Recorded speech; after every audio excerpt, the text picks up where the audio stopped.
Hey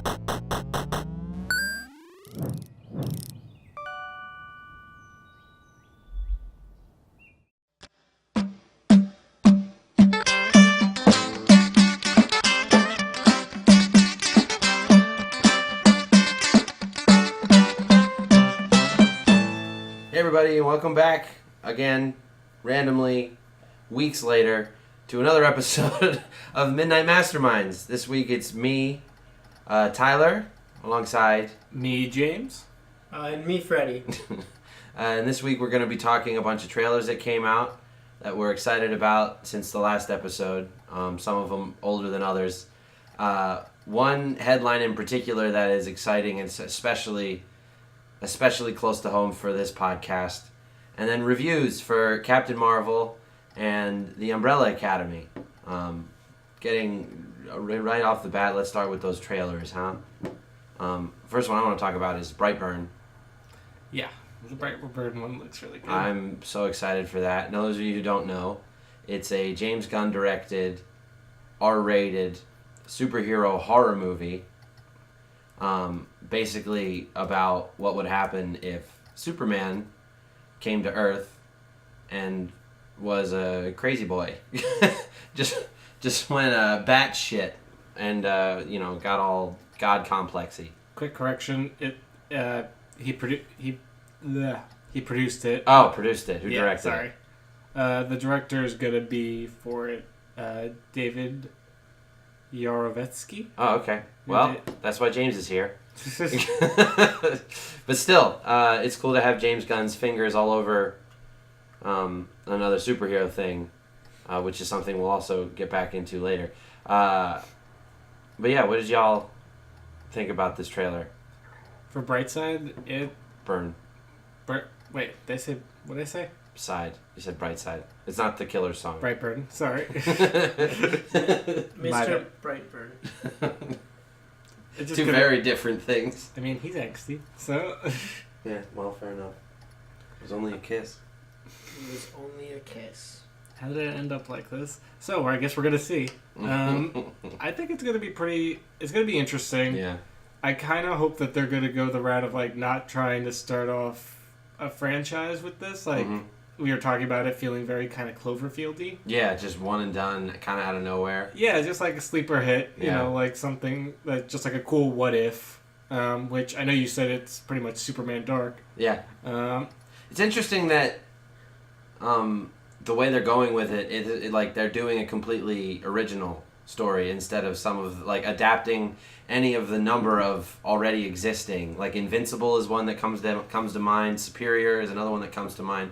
They could just have had him do Injustice for DC. Honestly, I feel like it was more of he did not want to deal with the bureaucracy of Warner Brothers in getting that. With Brightburn, it's different. It looks different enough from Superman. Well, that's the thing too. Is it's so is Superior is its own thing, and Invincible is its own thing. And I guess Invincible is getting a TV show, isn't it? I think so, yeah. So maybe that's why they didn't do that one. But even something like Superior, though. But it looks more along the line of Chronicle. Yeah, that's true. That great 2012 hit that gave us one of the only two good found footage movies I can think of right now. Yeah, but it looks like it's going more that route. This is definitely a comic. Mm-hmm. This isn't brand new in the comic world. Mm-hmm. But let's do a little kind of let's do our spin low on budget, it. twist on this superhero genre. Sure. Because this is, I will say that's what sets it apart. It is definitely a horror movie. Yeah. At least that's how it's being sold right now. Superior has its grim, gritty, grown-up moments, and ditto for Invincible, but they're not scary. Mm-hmm. This is legit scary. It looks kind of in vein of Orphan or The Omen. Mm-hmm. Mm-hmm. Your kid's evil, but very much so. But you gotta find the good in him. But this one can knock you in outer space. Mm-hmm. Or rip you in half with two fingers. Yeah, if he wanted to. How about you, Freddie? What do you think? I didn't see it. You didn't see the trailer? No, I didn't see any of the trailers we're going to talk about. Oh, okay. So, I'll just say, yeah, sounds good. All right. Well, all right. Moving on. Next up, do you want to talk about the Shazam trailer quickly that only you got to see when we went and saw Captain Marvel? Because you seem to like that trailer. Yeah. Oh, man, this is going to be such a superhero-filled episode. I'm That's sorry. fine. That's fine. I'm not sorry. No, yeah. the trailer, Shazam, it looks like it's going to be pretty good. Yeah. Like, they're having fun with this one. Mm-hmm. Like, a lot of fun with Which this is one. what they should have been doing from the get-go. They're really going through that pitch of imagine big but a superhero movie. Because, there's just one moment in it where he throws a toy Batman at the bad guy. He's like, "Get him, Batman!" And I just started cracking up. I just hope they don't go the big route and have a grown woman seduce a 12-year-old boy. Yeah, that was the worst part of Big. I think everyone collectively has agreed. Like, so it's like, okay, so she obviously didn't know, but sure. And it's but happened. Sure. Let's just not write that into our movie. Yeah, maybe. Well, but anyway, I love that Penny Marshall film, but one big hole. What was I gonna say? Oh yeah, other trailers because South by Southwest just happened. So we got a lot of cool movies coming out of that, which it's my favorite festival every year, and mostly because they do bring some cool horror premieres. Like, of course, Us and Pet Sematary premiered, and both got amazing reviews. Okay, that's exciting because you kind of know Us is gonna be good, but I still, even up till right this second, I didn't know how to feel about Pet Sematary. Oh, the reviews actually, it just premiered today. Okay. My bad. Some people are saying scary as hell. It's a terrifying story about death. A solid, if not earth-shaking horror pick. All very, very, very positive. Sweet. Pretty much better than the one from 1989. Which still, as weird as it was beloved. Sure. Yeah. Did you know that there was a second one? Yeah. They made a sequel to it. Really? Yeah. I had no idea, and then Dead Meat I saw the trailer for it. Dead Meat did the kill counts for both of them in light of the new one coming out. Yeah. And I knew the first one existed. I had no idea the second one existed. And it has, what's his name? He played Lex Luthor in... Jesse Eisenberg? No. Kevin Spacey? No. Fuck. Let me speak. In the good Lex Luthor. Gene Hackman? No. The good Lex Luthor in all the DC animated stuff. Oh. I have... Oh, he also plays Mr. Krabs. Clancy Brown. Clancy Brown. Yeah. He was like one of the main baddies in Pet Sematary 2, and it's like this zany B movie, like gore fest. That's just, I had no idea, and I thought that was really funny. I wonder how much from the sequel that this new Pet Sematary is gonna draw from. Probably none. I desperately hope none. I feel like they'll put like a nod to it. No, I hope not. I desperately hope not. Well, think about it. They're going to be at a cemetery, so chances are there's going to be like a cross with the name of maybe a gravestone with Clancy Brown's character. Yeah, like something like that. Hey, that is all they get because that movie is butthole. It's enjoyable enough because it's so wacky and bad, but oof. But at the same time, you have to appreciate the first ones just because it's literally it's kind of looking at I wouldn't say it's a train wreck because they still did it, but looking at something and being okay, what did they lack in? What can we improve upon? Sure. So props to them. No, absolutely. Well, I'm looking forward to both of those horror movies that you just talked about.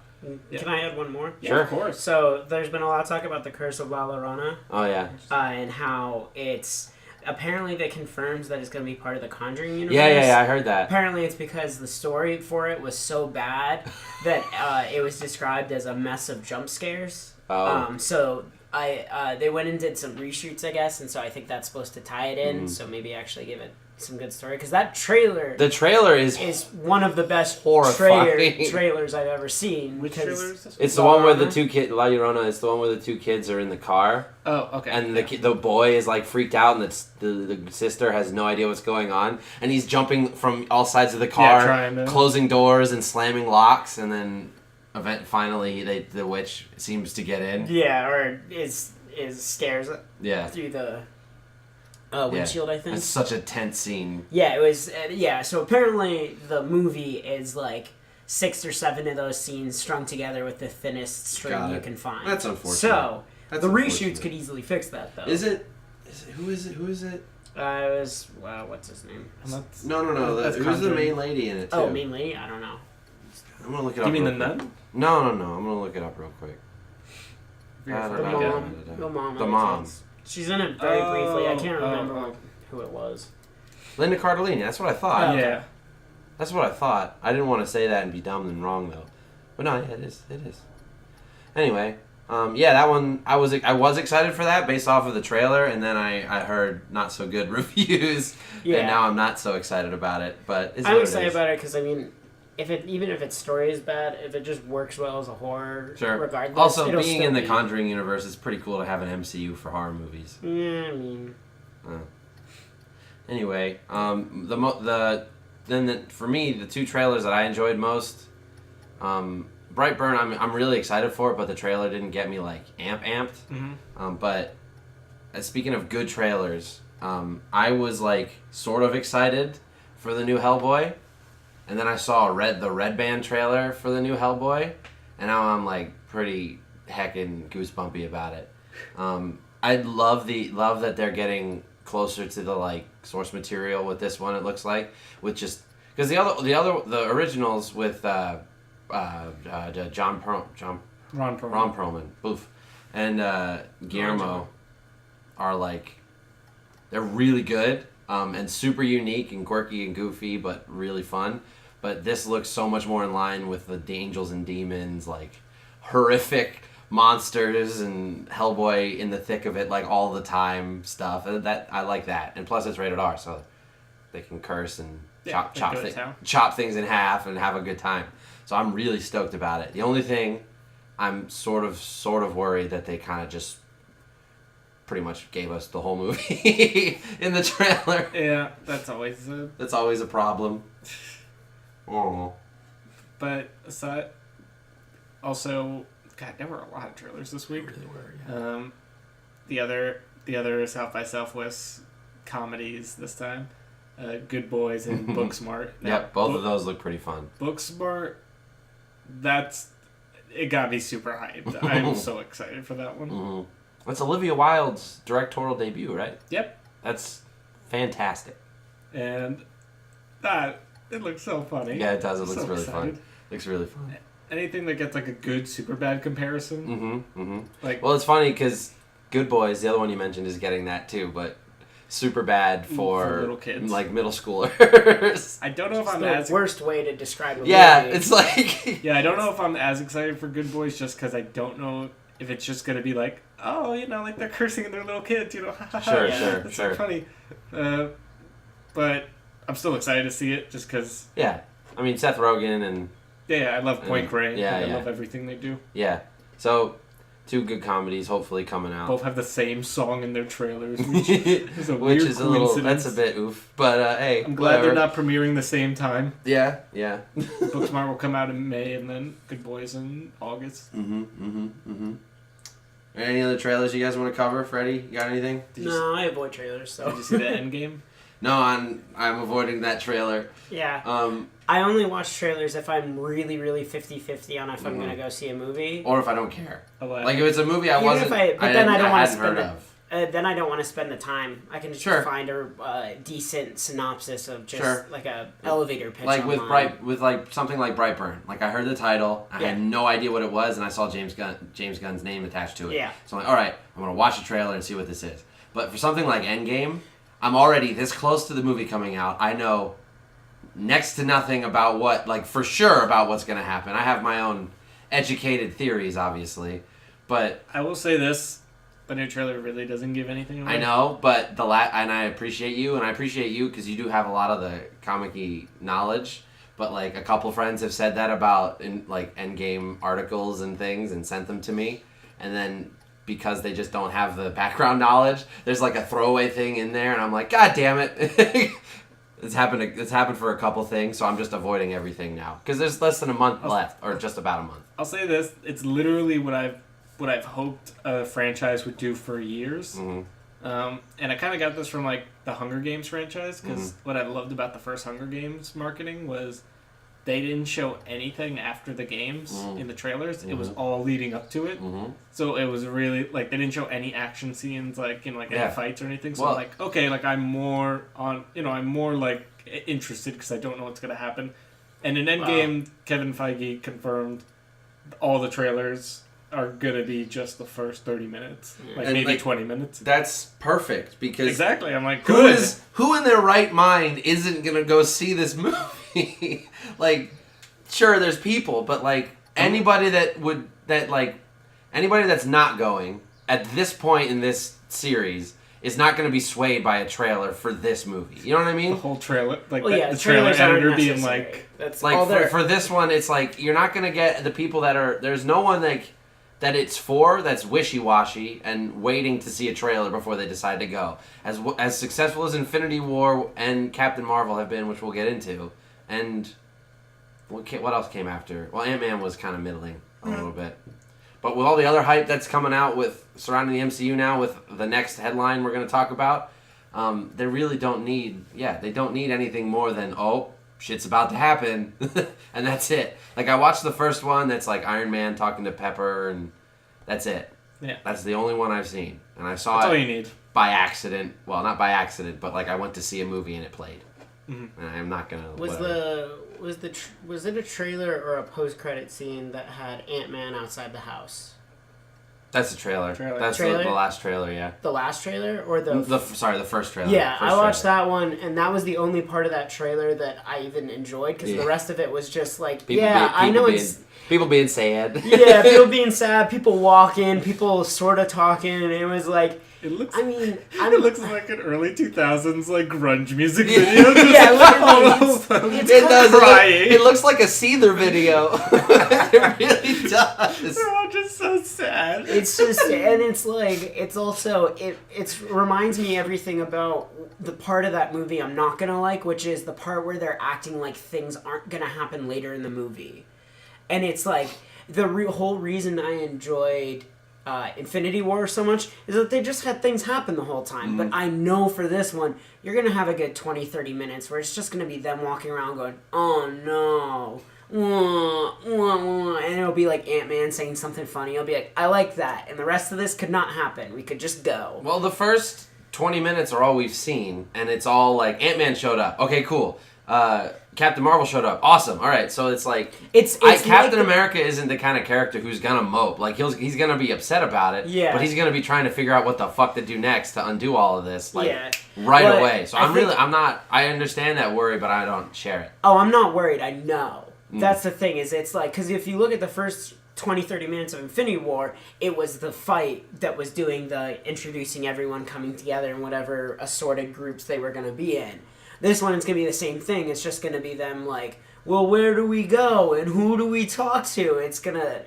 It'll be the beginning of every video game where you're like, I got no clue. But it's going to be us watching them do that, which is, they're not interesting enough people to...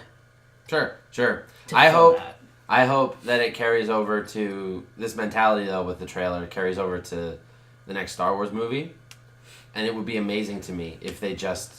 Oh, I love that. Think about it if they just released the title with the Star Wars music and a date, and that's the trailer. That's what me and Brian hope for That's with the Last teaser. Jedi. Bethesda at That'll never E3. happen. Show that great JPEG of like a title. Yeah, seriously. But that's all you need because, again, anybody that's going to go see the next Star Wars movie is already going to go see the next Star Wars movie. Now, granted, I think this could serve from a trailer more than Endgame because there have been more missteps in the Star Wars universe recently than there have been in the Marvel universe.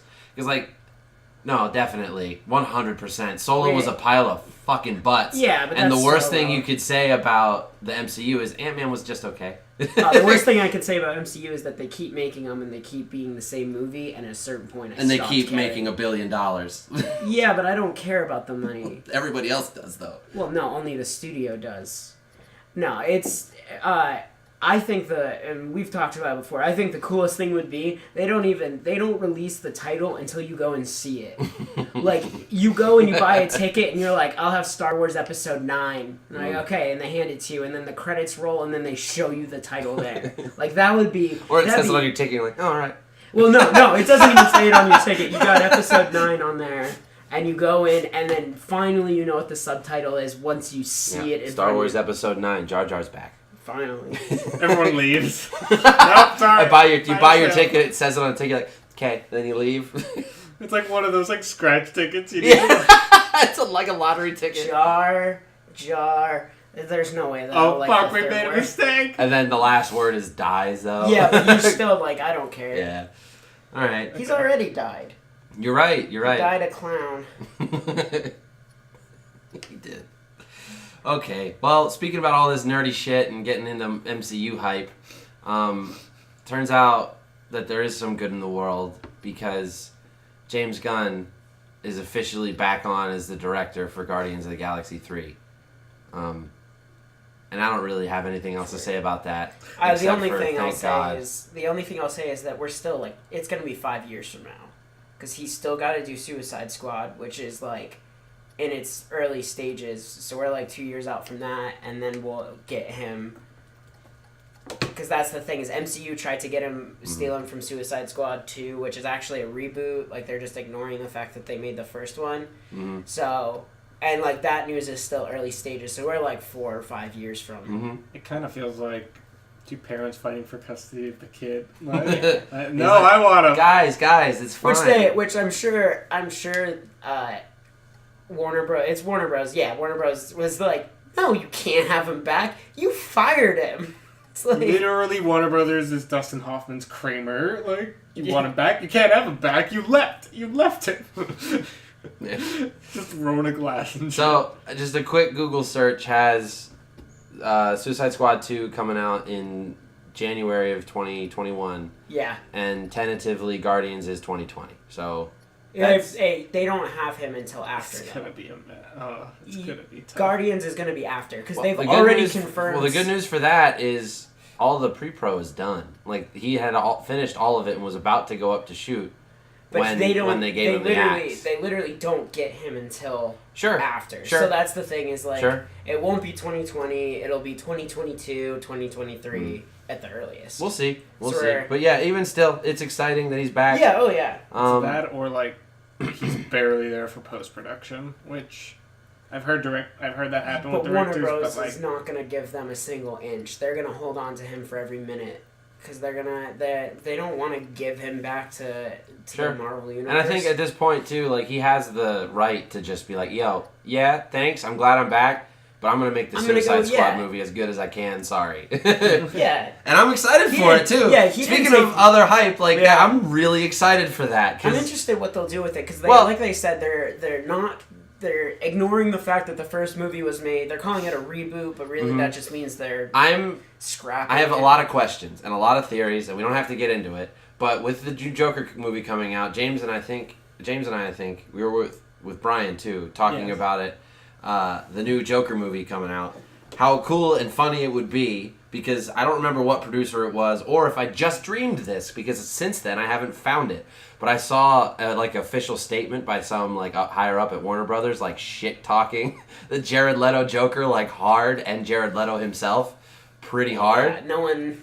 Well, Warner Brothers is adapting this like, or at least DC is adapting this like, yeah, well, fuck you mentality towards all their comic book properties, and I actually somewhat kind of love it. Like, so I'm so curious. I would love to see this Joker movie comes out.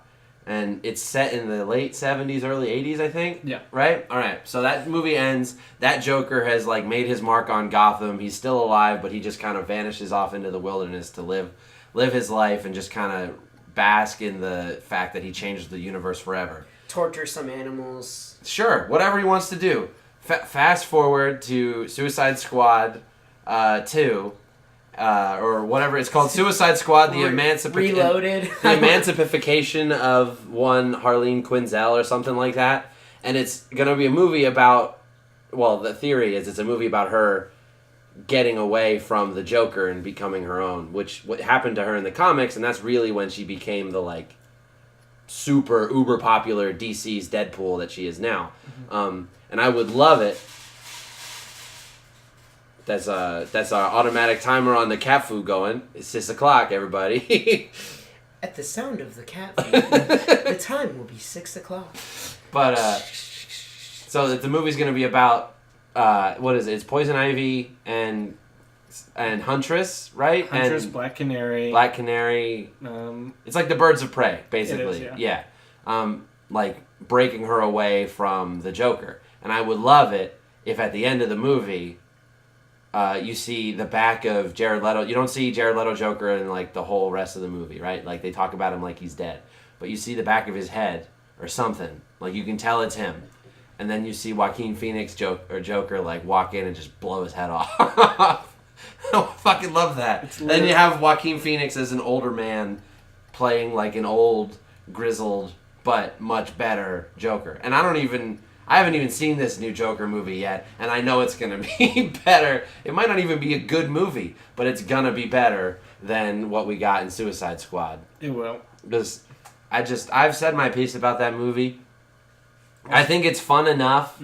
It's definitely the most fun I had in a DC movie before Aquaman. It is no good. Sad that was my number 2 until Aquaman came out. Now it's my number 3, which is still sad. But the Joker has never, ever, ever, ever been a like sexual predator, like gropey fucking free love creep. You know what I mean? Like, I know. He's just all gropey on Ike Barinholtz and like swinging with Harley Quinn. And if he's done that in the past, it's because he genuinely doesn't give a fuck about her at all. And he's sending fucking condoms to his coworkers and like after a certain extent, pig carcasses. Like, dude, you're not being method. You're trying to be like weird and make headlines. I don't know. I don't like Jared Leto. Anyway, moving on. I'm excited James Gunn is back.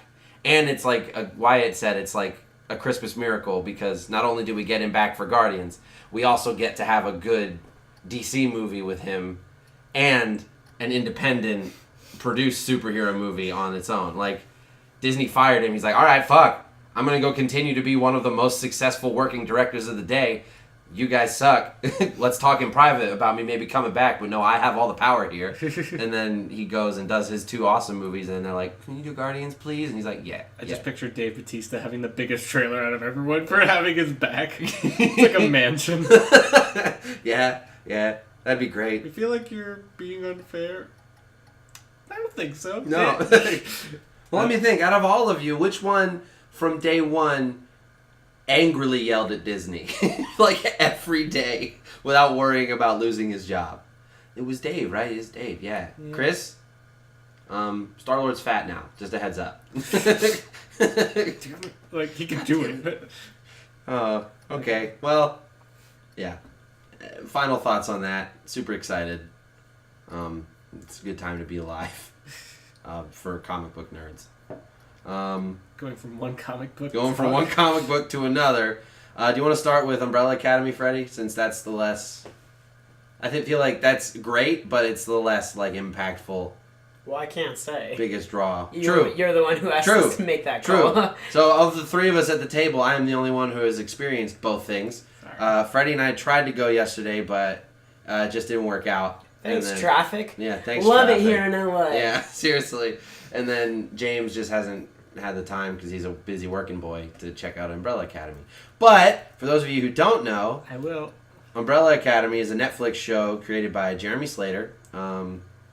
Based on a comic book series by Jared Way. And it's 2 writers. Yeah, but the most notable for me at least is Jared Way because he's the lead singer and ex-frontman for My Chemical Romance, which was my favorite band growing up. And that says a lot about you. Oh, absolutely it does. I don't care. Fucking fight me. I don't care. He's crying now. I don't care. My mascara is running. No, I think it's really... You didn't even have it on before this? Yeah, it's a mess. I put it on while I was talking about it, and then Freddie made me cry immediately after. It was not hard. No. Anyway, Jared Way is... went on to focus on his writing and his comic books after My Chem split up because he heard voices in his head that told him that it was time for My Chemical Romance to end. But we don't need to talk about that. And I think it's a really good show. I really enjoy it a lot. What do you think, Freddie? It's a lot of fun. James pulled up a picture of Jared Way, and I just saw it. It was the perfect picture of him. He has his edgy, emo, early 2000s hair. Yeah, it's literally... But now he's kind of pudgy and has this weird, long, pinkish hair. That's not him now. That's him from a while ago. But yeah, sorry, I'm like, he looks like a kid. Yeah, he does have a baby face. Because it was years ago, too. But he does have a baby face. But it's a really good show. I'm not going to pretend like it's perfect, but I very, very much enjoy watching it. Yeah, absolutely. It's weird, though, because the whole thing centers around a family. family being a loose definition of a group of kids who were all born at the same time to mothers who were not pregnant. On the 1st of October, 1989, I think it's 1989, like something like 42 women across the planet all gave birth at the same time, none of whom were pregnant when the day first began. Yeah. That's the opening title card. Not elusive, but eccentric billionaire, I guess. I don't know how much money he has. That's the way they describe him in the show. Eccentric billionaire, man. Explorer, and adventurer, adopts... Very bad father. Yeah, he adopts 12 of them. 7. 7 of them. He gets 7? Because the numbers 1 through 7. And then Ellen Page. She's one of them. But she doesn't have a number. She gets 7. Oh, okay. As like by default, but turns out she doesn't have powers. Yeah. But it's really interesting. They you get all these different dynamics. They all have different powers. One of them, his name is Klaus, is literally just MCR brought back in new form. But his powers. He's so good. He's so good. He's so interesting. He's super entertaining. His power is that he can see and hear dead people, which at a young age fucked him up. So around 14 or 15, he decided the thing to fix that would be alcohol. What Dad did to train him to... Yeah, but I mean, he was already gonna... Oh, sure. But his dad decided to throw him into it real hard, and so he ends up turning to alcohol, which turns to everything under this. And basically, it's just as much... It's just show just as much about them trying to solve, to prevent the end of the world, as it is them dealing with the way they were all raised and the way they feel about each other. Because, technically they were all adopted by the same person, so they're step-siblings, but at the same time, they did not interact much growing up, so they basically... They're all their only friends were each other. Yeah. And, you get that because... Number 1, whose name... I don't know how they got their names. I don't know if they picked them themselves, but they all have names. Well, number 1 is Luther. Luther Hargreaves. Which I would assume they were given names, but their father only called them by their number usually, except for Ellen Page's character, who was called Vanya. Because that's her name. Because once it was clear she had no power, she was not going to be given a number anymore. She wasn't an agent. But number 1, Luther, stays with the father the whole time. He was the only one. And the rest fell out either by death, which was 5 is the one. 5. Some of them died. Some of them moved on. One of them died. All the rest moved on. They thought 5 had died, but in the first episode, you're introduced to him coming back. Yeah. Turns out he was time traveling, which is the bit of the inciting event for the whole rest of the series. But one of my favorite parts of the show was that what was his number? The one that died, because he's with Klaus the whole time, and it's this 3 maybe, I'm not sure. Yeah. But it's honestly one of my favorite parts of the show is that he talks to him the whole time, and he makes a couple jokes, a couple quips through the show where he's like when Klaus is drunk or stoned, he can't really use his power. So the only one who can show up is the member of the family that had passed away. I want to say it's And that's not a spoiler either, because you'd meet that person in, I think, episode 1. What, the dead one. It's revealed really early that that's his brother. Yeah, and it's a really good show. It's super quirky and zany. It's shot really, really well. A lot of the action is really, really good. Yeah. The acting is really good. They did Ellen Page's character dirty, because, her not having powers wasn't a big deal until they made her storyline the weakest. Yeah. And they made her more of, a plot device than a character. Yeah, and it's kind of sad because she represents a hurdle for the rest of the group to kind of overcome in their relationships with her, because I don't know, it's hard to explain because she didn't have powers, she goes and she writes this book about her life growing up, and it's sort of exploitative of all the shit that everybody else went through kind of thing. The rest of them kind of... Well, the thing is, they make that a major plot point for an episode, but then the rest of the time, they just don't care about it. Yeah. They really just made her so peripheral to the group in ways that, it just really made her character completely useless as anything other than a plot device, which sucked because her character was so interesting and until it spiraled to the point where she wasn't. Sure. Yeah. And they kept that. It was just more or less every time they made her interesting, it was actually by making her less interesting and just giving an event to her. Yeah. And so that's... Sure. But other than that... I've really enjoyed it. It's zany. I love watching it. Yeah. Freddie and I were sitting here and we watched most of episode 1 together. Yeah. And there's a moment in the first episode where we just kind of looked at each other and we're like... The dancing? Yeah. It's a... Yeah, this is There's fantastic. There's a lot of really good articles about that scene too, and like all the ways that it introduces the characters. And it tells you everything you need to know about them all right away. Like...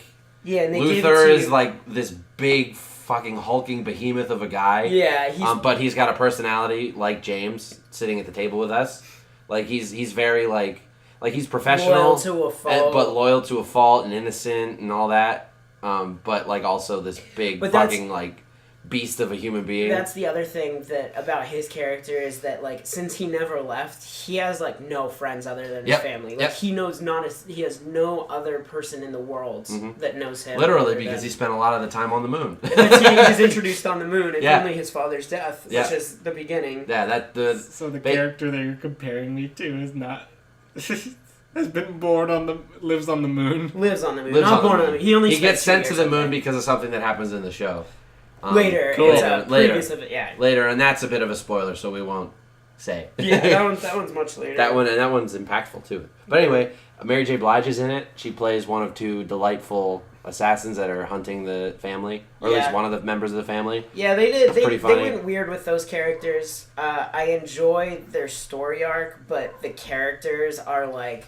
I don't know what they were going for with the characters. Sure, that's fair. They're very they do kind of bounce back and forth too between like you kind of like remorseless villains to quirky, goofy side characters to remorseless villains. And it's not in a way where you're like, oh, these people are multifaceted. It just seems like they have a light switch in their body. Yeah, it's like one minute they want to kill you, the next minute they realize that they want donuts. They want donuts, but not just they want donuts. They're like, maybe what we're doing isn't great, and then all of a sudden they're just like, okay, time to kill again. Yeah. It's like.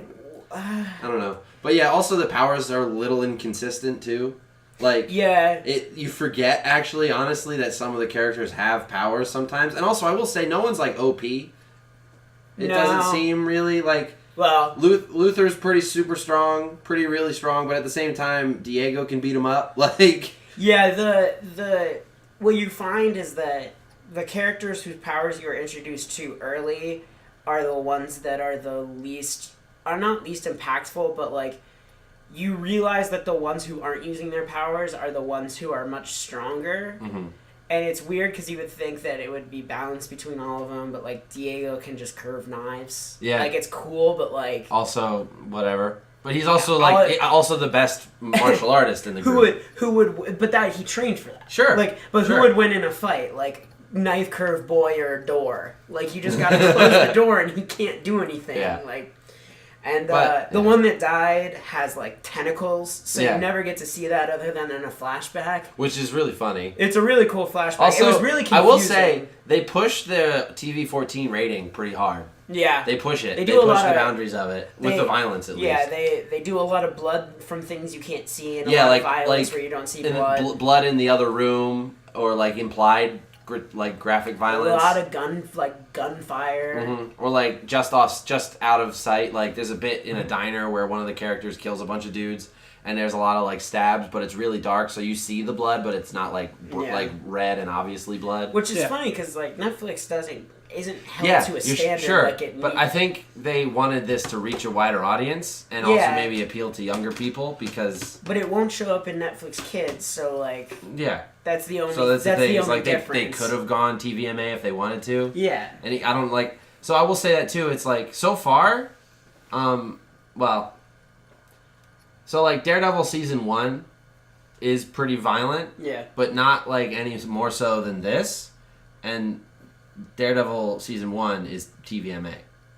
Which there's a few pretty brutal. I was gonna say there's also probably language to that too. There's no language. There's no cursing really in not more. Again, they don't really. Basically, I think they gave themselves the TVMA so they could do whatever they wanted and didn't have to worry. But they didn't try for it. I will say the only series in those that really really takes full advantage of the TVMA is the Punisher. Yeah, which that one is by virtue of the... I also want to talk about that if you guys will have me, because I finished season 2 recently, and since it's the last season of Netflix Marvel shit that I care about coming out, I want to say a few things about it. But anyway...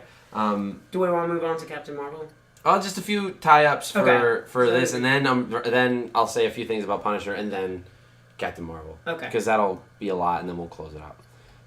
Sorry you had to hear all that. I'm not editing it out. That's the roadmap for the rest of the episode. Yeah, just so you know. Stay tuned for Stay more. tuned. 40 minutes in. Anyway, I like it. I recommend you watch it if you like, because you don't need to love superhero stuff to watch it. That's another reason I like it, because it's not connected to anything. There's no backstory you need. Well, in a big aspect of it is their interpersonal relationships. Sure. That's almost the entirety of the show. It's like a happy medium. Which is why Ellen Page's character, I think, is why her character is so weak through all of it, is because literally the rest of it is like the mixing and matching of pairings between them all, and how great everybody else is together, and Ellen Page doesn't get anything with any of them but one of them, and as good as that part is, it's literally just a point of tension almost the whole time. It's like, if it's a lot like the CW DC shows, in that those are like super soap opera-y. This has enough of that to keep you interested, but is also like much more... There's a higher production value. They put more time into writing the story. They're not just trying to make a million seasons to make all the money in the world. And it's good. It's a good, tight thing that you can sit and binge through pretty easily. Relatively fast. Yeah. It's a lot longer than you think it is. You get... Because it's 13 episodes, right? Yeah, I got through 3/4 of it and thought that I was approaching the end, only to realize that there were 4 episodes left. I did the same with the Punisher too. Yeah, so I will say that it is a long run in terms of like, not that you get tired of it, but you think it's going to end much sooner than it is, which is kind of nice in a way. Sure, but definitely watch it, James. All right. Definitely watch it. Nobody else. We weren't talking to anybody else that whole time. Actually, that one person. You know who? I'm talking to you. Yeah, you. You. But anyway, moving on to another Netflix show. Thanks to the viewers at home. I won't be long because I'm the only one who watched it, but... I watched episodes with you. Right, you did watch a few. So, Punisher Season 2. It was great. Moving on. No, I liked it a lot. It was weaker... Well, no, sorry. It was weaker than Daredevil Season 3, which we never talked about on the show, I don't think. No, because I don't think either of us have seen it. Well, I think I might have brought it up in an older episode with Wyatt, but Daredevil Season 3 was a great way for the Daredevil series to end, even though I don't know if it completely is. I don't think it should. But anyway, Daredevil Season 2 also was a good way for Punisher Season 2 was a good way for it to end, because it's like... It's just a good review I saw of it. Is just, it was cool to have one of the shows that wasn't connected to all the past things that happened. It besides the characters, it was just the adventures of Frank Castle, you know. And they end up back in New York, but a bunch of the first 4 episodes, all of the first 4 episodes, doesn't take place in New York really at all. And the way you think it's going in the beginning ends up not being the way it goes, which is one of my criticisms for it. Like, you remember the girl? Yeah.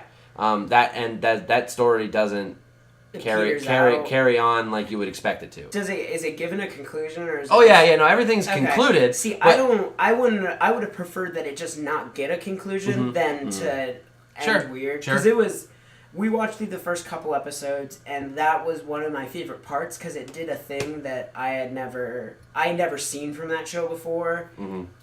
Or any, as in not just that show, but that sort of show. Sure. Where it was like, I don't know. It was fun. It was fun to watch, and I'm sad that it wasn't a bigger part of the whole... Well, but the thing is, it was like, she's a big character, though. She stays the rest of the series, and again, it does get a conclusion, but funnily enough, I do like the way it all ends, because it does end very Punisher-esque. Okay. Like, he tears a bunch of people up, and it's like... Which is how it started, too. And, I don't know, like, do you guys care if I spoil things for this show in particular? Cause no, not really. It's okay. Umbrella Academy I didn't want to spoil, because it's like... Well, it's still pretty fresh. A lot of people haven't seen it yet who need to see it. Punisher Season 2, like... Alright.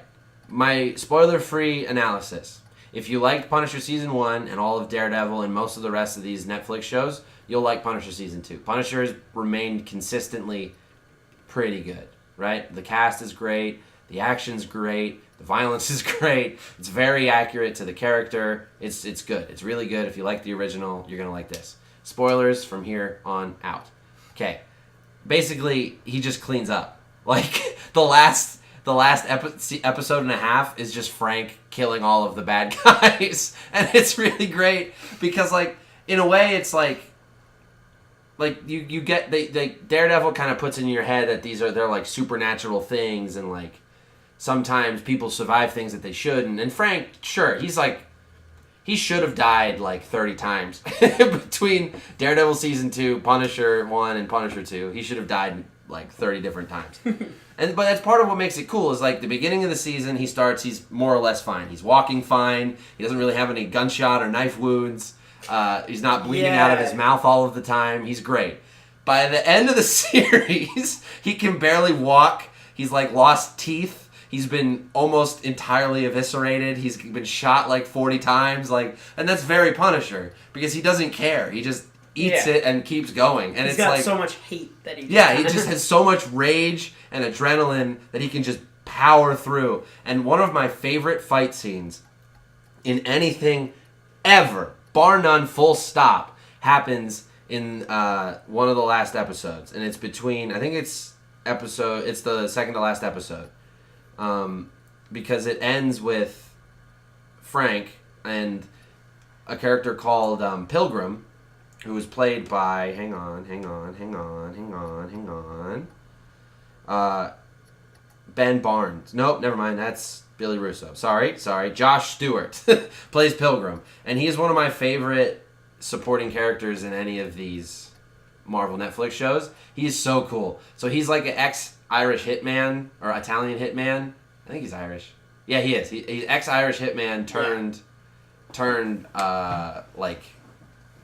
holy man hitman for this sort of alt-right, super conservative Southern family that owns all of like South Carolina, and they're trying to lobby so their son, who's gay, and they don't want that to get out that he's gay, which is a driving point of the whole series, which I think is fun.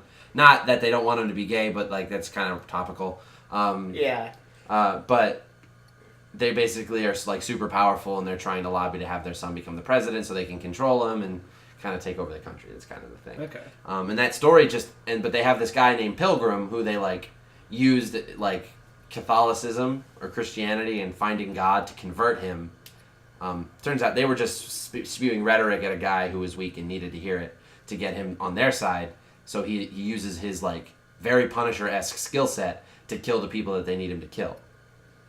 And the fight is so good because both of them are so just beaten down, and just like you find out at the end that Pilgrim's kids are being held captive by this evil couple. Yeah. So that's the only reason that he's doing things for them. Yeah. So he's not a bad guy. He only cares about his kids. Yeah. And you meet, and he doesn't even really kill any good people the whole time. Like he's literally like the whole time he gives everybody a shot to like, if you drop your guns and you get out of here, no one's gonna die. When he shoots that cop in the beginning, he shoots him intentionally to not kill him. Like he's not a bad guy. He just has to do. But he also opens fire on all of them, knowing that there's a very solid chance that a bullet goes into someone's head. Sure, but at the same time, that's what I was getting at. Is he needs to protect he's trying just to protect his kids, and so like there's a moment at the end where Frank and him have this very mutual respect, but they both have someone that they care about that they need to protect. So it's like, hey, sorry, and there's like it's such a good fight because they're fighting in like a junkyard and like smacking each other with like car doors and lead pipes, and Pilgrim wraps a chain around his arm. Oh, it's so good. It's everything I want to do in fight scenes when I make them. And it's just, these Marvel shows are just... That's why Iron Fist and Luke Cage and Jessica Jones are so disappointing, because Daredevil and Punisher are such clinics on how to properly do stunt work and tell stories through the stunts that you have your actors do.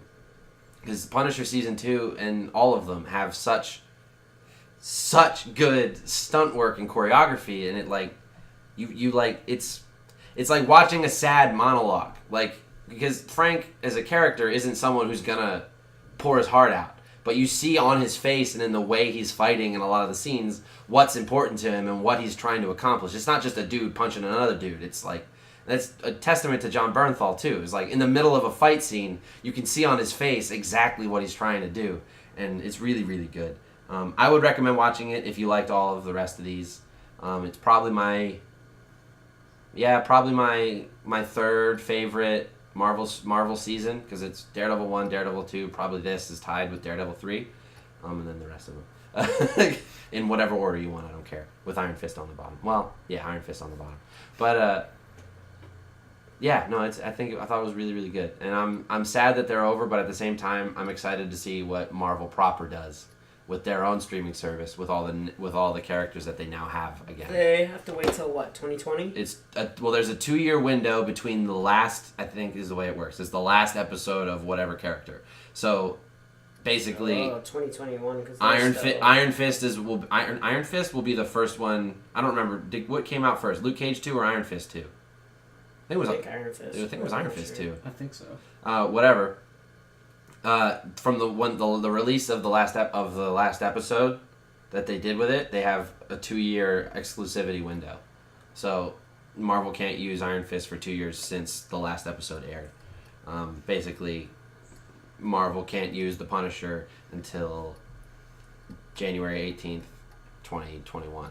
Yeah. And they can I think they can start making shit, but they can't promote or release anything with these characters in them until that exclusivity clause is up. Yeah, I'm not really sure how that works. That's a whole bunch of legal mumbo jumbo. But because Marvel's trying to put all their eggs back into their basket, and it's but at the same time, that's fine, because there's gonna be a lot of shows in the meantime, and there's gonna be plenty of stuff to hold us over. And I would rather them wait, let me really, really want, because I was so hyped for Daredevil season 2. And then everything after that, as much as I liked it, I never cared about it. Just came out and I was like, oh, okay, cool.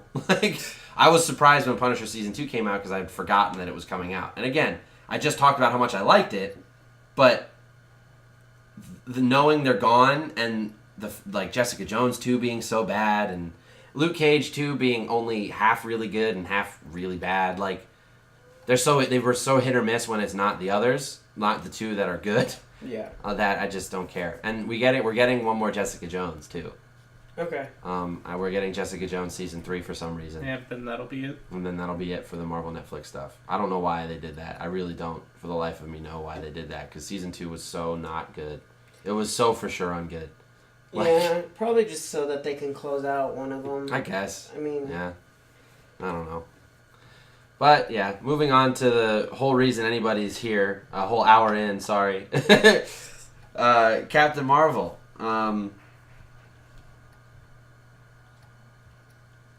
That's it. Thanks to everybody. Have a good day. We have box office information for this one because it's like a big budget movie, so 10 people went to see it. That's what I heard. Yeah, at least. We don't have there's no official. Unfortunately, it was all AMC A-list members, so it made $0. There was no production budget for it, but at this moment, it had a opening weekend of $153 million domestically, which is obnoxious. And as of today, it's up to 700. It's almost $760 million worldwide. This will break $1 billion, I think. Probably.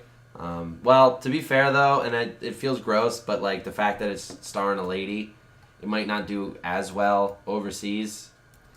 I mean, but it's already done better than most Marvel properties. You're right. It's Marvel's best leading lady movie, for sure.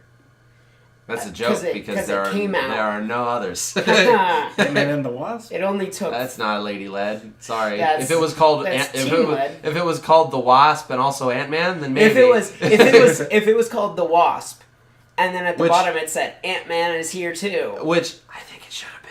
But we're not. We don't need to talk about Ant-Man and the Wasp because it's old news. It's old news. That should have just been the Wasp. That would have been. Honestly, how cool would it have been if there was a movie that was just the Wasp and also Ant-Man's there? Yeah. But it's her, Evangeline Lilly. I feel like that's what the third one's gonna be. It's gonna just be called the Wasp. Fucking better be. Or the Wasps. And it's about what's her face? God, I forget her name. His mom. Yeah. Yeah. No, his wife. Wait, his wife? His mom is Aquaman, Freddie. Wait, his mom is Aquaman? Wait, his mom is so Aquaman? in Aquaman's mom, played by Nicole Kidman, wearing a weird survival outfit and having long hair that's also white and living in this parallel dimension that no one can get to. That's Aquaman's mom. Ant-Man. Her mom. No. It's Evangeline Lilly's mom. In my head, for whatever reason, it was his mom, but then it's her mom. And then it'd be really cool if that was the Wasps or something like that. That'd be fun, where it's just them. So. But whatever. We're talking about Captain Marvel right now. I thought it was really good. It's one of my favorite, not group movies. So as far as group movies, I count the Guardians films, Civil War, and the Avengers movies. Mm-hmm. And I think I count Ragnarok too, because that had Hulk and Thor in it. There's so few that don't have... At least two. Anymore, yeah. Well, I mean, even from the beginning, you look at... Captain America was... So let's throw it against all the other origin movies. Yeah. So we have... Iron Man, the First Avenger, Thor, Spider's Boy, and Black Panther, and Hulk. I think. Mm-hmm. Am I missing any? Oh, and Ant-Man. Yeah. And I think it fits in great with Iron Man and Captain America. It's top. And I think it's better. Top tier. I think it's better than all the rest of them, including Black Panther. I do. Okay. I want to see it again before I officially lock that in. Yeah. So don't quote me on that. Well, because I only saw it once, and I saw it in IMAX, and I will admit I was caught up in the hype of finally seeing Captain Marvel on the big screen. I will fully acknowledge that. Plus, I love Brie Larson so much. Yeah, I think that's the only thing about this movie that I was truly excited about was a woman led. Sure. For me, that's just more sad than it is happy. Sure, yeah. In 2019, we're getting only our second embarrassing big that two. You had all these really good female superheroes that you didn't utilize, and you had to bring in a new one. But she was the main reason that I was super excited for this movie. And then as time went on, that wasn't enough to get me to see it opening weekend. Sure. And I will say, the first 30 minutes. Yeah. And I don't want to spoil it because Freddie hasn't seen it yet. Yeah. And we're not going to really get into any of the twists and turns because if you haven't seen it yet, you should. You really should. It's really good. Well, there's still plenty of time. I will go and see it. Yep. Freddie's going to go see it with me probably this week sometime. Probably. Or weekend. Weekend, yeah, sorry. Here's what I'll say that won't spoil anything. Yeah. What's it called? Brie Larson's chemistry with everyone. Sure. Well, that's how she is, though. As a person, anything I've seen her in, yeah. I've never seen her across from someone that didn't make me want them to be in every movie together for all of time. However, with a lot of Marvel films, that's sometimes an issue with me. Yeah. Like immediate chemistry. That could be an issue with me with some of them. Especially romantic interests, sure. That's why we don't see many of them anymore. Sure, yeah. But with this one, her chemistry with Fury... so good. It's perfect. So good, so pure. And granted, they've worked together, I think this is their third time working together. Sam Jackson and Brie Larson. Yeah, they worked together in Kong Skull Island, and they worked together in her directorial debut. That she did. It was super low budget. Right. Yeah. The Unicorn Store. It's coming to... Amazon? Amazon Prime picked it up at Sundance this year. Correct. We talked about this when it happened. But. So they had that going in, which it shows. And they seem like they're best friends IRL too, which I love. Pretty much. Yeah. It feels like... I love that. You can tell when Sam Jackson doesn't, not dislikes, but when he doesn't have that chemistry, it's not there. He's just a professional through and through, so he's going to be everybody's best friend. Well, because it helps. But at the same time, feel it, though. You can tell he really, really enjoys Brie Larson as a person. And I love, oh my God, all of the pictures of little girls dressed up in Captain Marvel shit. I don't know how she isn't crying 24/7. I get so excited about that because I think about my little sister and she loves this nerdy shit. She loves Supergirl. She loves Wonder Woman. Thanks to my mom. My mom is the real Wonder Woman. I don't know if you guys know that. Oh. In real life, that my mom is Wonder Woman. Oh, okay. Yeah, did you know that? I feel like you shouldn't be saying this on a podcast. Oh, she can kick anybody's ass, so it doesn't matter. Come at us. But then they'll go out. It's the whole secret identity. Oh, my dad's Batman, and I'm Nightwing, so it's fine. This sounds more sad now This is ending up more of like a... I'm Bat Kid. But anyway. That sounds like something you yell while you're sad in bed at night. But yeah, also Brie Larson's chemistry with Lashana Lynch, who plays her best friend. Yep. Like, and other characters my God, involved in the movie too. It's just with everyone though. They had quieter moments in this film, which I don't feel like Marvel utilizes enough. You're right. Yeah, you're we right. haven't had that. That was why the Iron Man and Captain Americas were so high tier. Was that you had those times where they slowed down.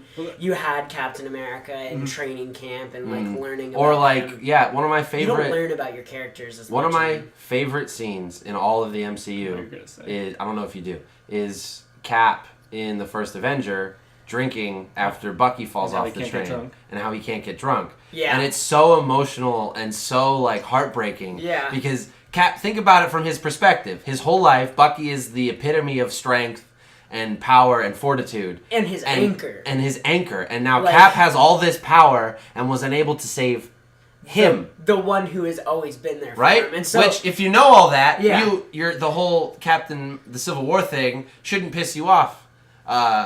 Because I know a lot of people don't like how, like a couple people I know who aren't necessarily huge fans talk about Civil War and they don't love how Cap threw everything away in support of Bucky.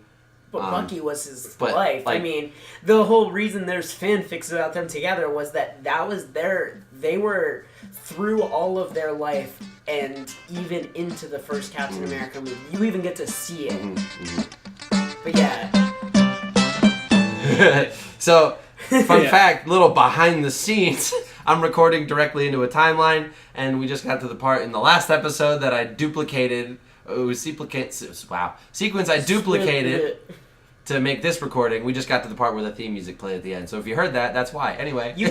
You beat the time last time. Yep. This is officially a longer episode than the last episode was. I think a lot of that is the reason why I don't care as much about MCU movies anymore, is like, I love Tom Holland's Spider-Man, and I think his part in his line in Infinity War is one of the best moments of all of the MCU. His death scene, his little death there, and I love that it was improv. But Homecoming really didn't give you a chance to like learn much about him besides when he was punching things. You don't, like, you get him at school a bunch, but a lot of times it's just, like, the opening scene for him running away from that. You don't ever get him just in class. Yeah. And I think that's and that's not just that one. I think that's all of the ones recently. Sure. They haven't slowed down. Sure. Well, in all senses of the word. Well, and then it's part of why I think this one is kind of refreshing, too. Yeah. Because, like, it explores a bunch of stuff, because, like, we've had all like the three major tiers of the Marvel universe now. We've had magic, we've had Earth-based tech, and we've had cosmic stuff. We've had all three now. So like Captain Marvel is a cosmic character, but I was interested to see them explore a part of it that we haven't really seen yet. And I will say part of what I didn't like was a lot of the beginning when it was just like super Star Trek-y. But at the same time, that kind of clears up pretty quickly, and you forget all about it, and then it feels like, it's fun. It's just a good fun romp with Brie Larson and Sam Jackson just having a great old time. You forgetting Sam Jackson is almost 80 years old, and yeah, no, it's really good. It's really good. I enjoyed it a lot, and I'm even more excited for Endgame now because of. Well, things and stuff. Do you guys have any thoughts that we didn't cover? I'm sorry we're not getting more into depth because I genuinely don't want to spoil it for anybody, especially not Freddie. I don't want to spoil my other thoughts about it. Sure. Sure. I'll just leave it at that. Well, maybe. Very solid. How about this? Next week, Goose was the best. Yeah. Next week we'll talk spoilers. That's fair. Well, next week we'll talk spoilers for a little bit. Well, you know what I want to talk about. Yeah, me too. We'll give it a little time, and then we'll talk spoilers next week. But honestly, I think that's everything that I wanted to talk about today. I think so, yeah. Whew. Yeah, good long episode. Feels good to be back doing this kind of thing again. this is the first thing that Screenplay is releasing since we went on a hiatus. So I'll just say a little bit about that. So basically, our eyes were too big. Our eyes were bigger than, or at least my eyes were bigger than what we were physically capable of holding ourselves to. And life got in the way for a lot of things, so we just kind of had to pump the brakes a little bit and take a step back. We're still going to actively be making things, but it really won't be on much of a consistent schedule moving forward. We're going to do our damnedest to get at least 2 things out every month, usually 1 every 2 weeks. It'll be various things. Yeah, Brian's working on a fun fan edit. Montage. Yeah, montagey fan edit thing. Now. We're also working on a short film that I'm really excited to show everybody. Everyone's writing. Our podcast will continue. Yeah, and it won't always be like Midnight Masterminds. You can count on pretty consistently, but every once in a while we'll do a fun episode of our Screenplay podcast, which I'm thinking we might just call it the Screenplay Podcast, and then we'll do a Screenplay Podcast Stories from Storage episode, or the Screenplay Podcast, an episode where we talk about video games. Yeah. But like Midnight Masterminds will stay consistent because there are always movies coming out. But everything else we'll just kind of release when we finish it until we're better able to take care of the channel without sacrificing our personal lives, and that's mostly me saying that because I got not good for me for a little while because I was so stressed about doing stuff for Screenplay and not really thinking about my own actual personal life and all that. So nothing but love for all the support we've gotten up until this point. Obviously, The Inventor was, I guess, one of the best things that I've ever been able to say I've been a part of. And Wyatt and Katimae kind of taking a break from everything to go focus on their lives together. It makes me, just the happiest boy. And I'm excited to keep making things. And honestly, I'm more excited now when it's not going to feel like my job. I want it to feel like we're doing it because we want to, and that's kind of the plan moving forward for a while. But all that being said, thank you very much for listening. I've been Tyler. I've been James. Hi. You can find us still pretty actively on Instagram and definitely active on Twitter and on YouTube at SVerticalP. Come hang out. SVerticalP on everything. Yeah, everything. Literally everything. And also, we'll probably be streaming soon. Mm-hmm. That depends a lot on stuff that, like, tech side of it. Yeah, technical bullocks. The internet shouldn't work, but it does. But it doesn't work well enough. So, so we'll have that coming soon. Yep. And I will say, I think a lot of that will end up being a lot of us talking about stuff randomly. Sure. So we might turn those streams into, like, a new show of sorts where we talk podcast about... style. Yeah, where where we sit and we play a video game and shoot the shit and... Yeah. I just said that unironically, shoot the shit. Where we play a video game, probably Apex sometimes, because we're actually not terrible at that. Fun fact, you remember that awful Blackout stream we did not too long ago, Freddie? Yeah. I don't. I've blocked it out. I was Blackout. Get it? You missed my pun. I was Blackout. Oh, okay. But unfortunately, I went back and watched it. Yeah. That's a lie. Both of those are lies. I haven't seen it since it happened. It's not good. It wasn't good, because both of us aren't, well... We ain't no jack frags. not in Blackout. No, but Apex we do at least half decent. We get a kills. Yeah, we get a kill every once in a while. At least 5. But yeah, so we'll be making stuff. So look out for the stuff that does come out. And who knows? Give it a year. Maybe we'll be able to get back into the major full swing of things. Who knows? But yeah, much love. Thanks for listening, and have a good week.